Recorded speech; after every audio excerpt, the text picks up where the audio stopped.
I don't think Black Americans are using our superpower enough. Ebonics. Walk with me. Ebonics is always being updated because one, we're natural innovators, and two, colonizers, not only white people, are always stealing our words.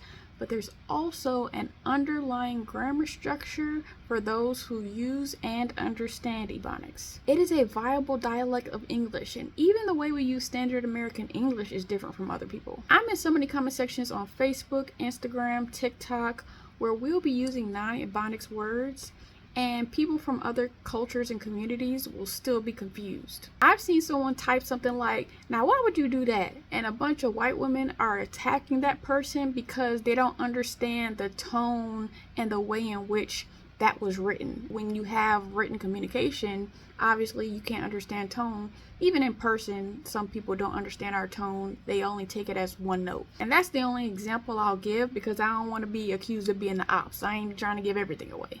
There's levels. You have body language, you have nonverbal sounds, and again, no examples because I'm not the ops. So you have the way we use standard American English, and then you have Ebonics, and then you add in body language and nonverbal sounds. And I truly believe that we could create new words and sentences on the fly while communicating with each other and still understand what we're saying. And this is mostly for people who willingly use Ebonics and the Ebonics grammatical structure, and then the people who buy into using standard American English the way Black Americans use it.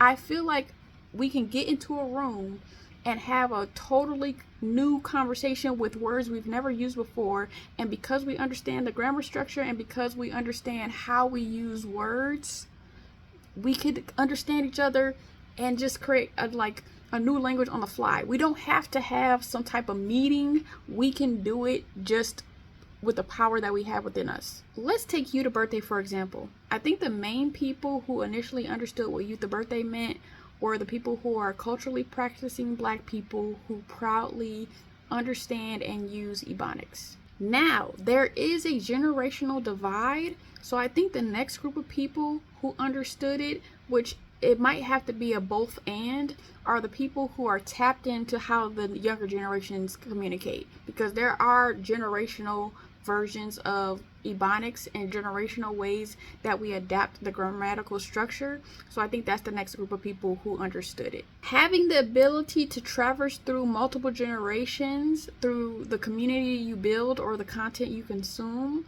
makes you a better candidate for being able to do what I think we can do, which is just make up stuff on the fly in communication with each other. For me, as an elder millennial, I acknowledged once I graduated from college, I was like, oh, this language moves too fast and I don't understand what nobody is saying. When older generations were like, can you just speak English? I was on that at 22 because I was like, what are y'all saying? But that also reinforces something that I've said time and time again.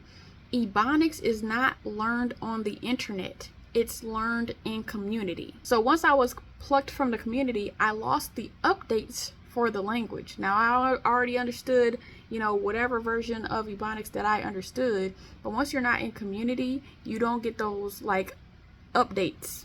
Additionally, social media wasn't as expansive when I graduated from college as it is now.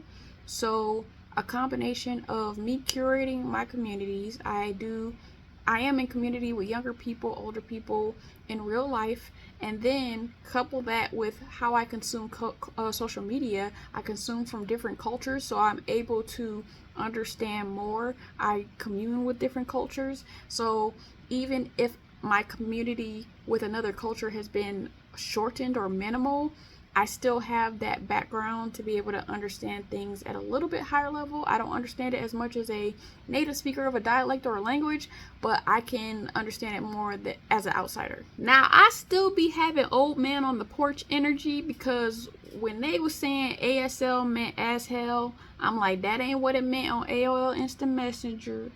And when CAP first came out, I was trying to figure out through context clues. I eventually did, but at first it was so confused because I was like, do it mean lie or not lie? The context clues wasn't context cluesing, but I eventually got it. Even though I didn't understand everything, my willingness to one, figure it out, and to be an active participant at all allowed me to stay tapped in.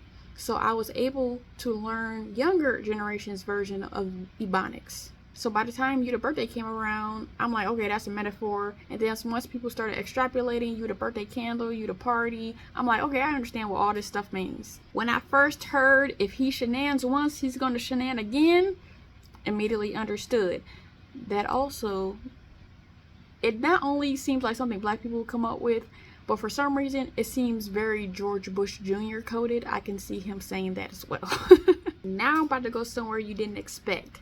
When we're talking about social justice, civil rights, activism, and the like, I feel like we could use our superpower to have conversations with each other without having these preconceived meetings where we determine the definitions or the vocabulary of the movement or how we're going to communicate. I genuinely feel like we could just do that on the fly if we're all tapped in. And it continues the cultural practice, because when people say, oh, you're speaking Ebonics, I can't understand you. Yes, that is the point.